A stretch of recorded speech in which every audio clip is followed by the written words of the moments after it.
If God is so loving and so powerful, then why do you suffer so much? Why do innocent people get raked over the coals? What's going on? Doesn't God care? Or is he simply too weak to do anything about it? Is God disinterested?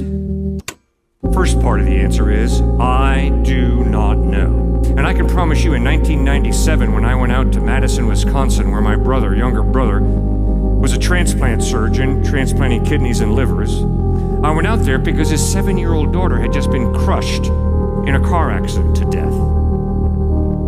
And if you think that I'm going to go out, meet my brother who's far more intelligent than I'll ever be, and explain to him why God allowed his 7-year-old daughter to be crushed by a pickup truck coming down the road at 55 miles an hour, why the babysitter didn't see the stop sign, ran the stop sign, and that pickup truck slammed to the side of the car, sending my 7-year-old niece to an early grave, I'm not going to do that, because that'd be lying. I do not know why God allowed evil and suffering. But come on, Cliff, you got to think. Well, yeah, we do have to think. You're right. And one of my thoughts on is, the issue is this, which I think is very biblical. God chose to limit his power by creating us with a free will. Which means I can either pull out my wallet and give you money to eat lunch, or I can roll this hand into a fist, send it crashing into your handsome face. I am free to do either. And what the Bible teaches is in Genesis chapter 1, God created us in his image, which means we are not robots, we're not machines. And I like to walk, so if I stumble and fall off of this stage, I'm not going to pick myself up at the bottom and say, phew, I'm glad that's over with. That's determinism. That's fatalism. God creates us in his image, which means we're not robots, we're not machines, we're human beings created with a soul, a personality, but it also means we got a free will. And if we want to abuse our free will, we can go right ahead and do it.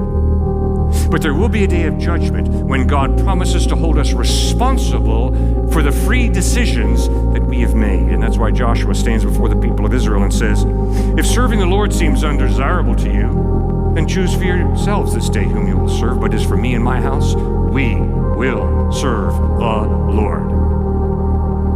So Genesis 1 says, God created this and God saw that it was good. And God created that and God saw that it was good. And you got to get the point, guys. When an author repeats and repeats and repeats a little phrase, obviously he's trying to get the point across. When God created, he did a good job. And that little phrase, God saw that it was good, is repeated and repeated and repeated in Genesis 1. But in Genesis chapter 3, we read how human beings rebelled against God. They didn't eat an apple. They ate some fruit. But that is symbolic of their rebellion against God. It's symbolic of sin. And why do I sin? I sin because I think I'm smarter than God, and I know it'll make me happier. So I'm going to do it my way instead of God's ways. Not because I'm trying to be evil. I'm not trying to be evil. I'm trying to be happy. My problem is I think I know how to make Cliff happier than God knows. And that's basically what Adam and Eve did. We know what'll make us happier. We will define good and evil. We will assume godhood. And when they made that decision, that's where the train got off the track. That's where the arrow missed the mark and things got ugly fast. Because when God steps back, chaos fills the gap. Now, what's one of the main points of the book of Job? One of the main points of the book of Job in the Old Testament is, life is unfair, God is fair. Don't get the two mixed up. Life is unfair, God is fair. Do not get the two mixed up. So when you suffer, if you clench your fist and wave it at God, that's misplaced anger. Misplaced anger. It's not God who's getting you. Rather, it's you're born into a cursed, unfair, messed up world. Life hurts. And to blame God is a cop-out. The same way if I hold back, slap you in the face, and then turn to you and say, God made me do it. That is a cop-out. I'm lying through my teeth to you. He gave me a free will.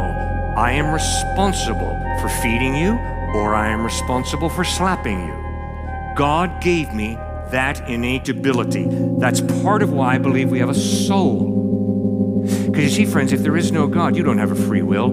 If there is no God, you just are a chemical reaction between your two ears.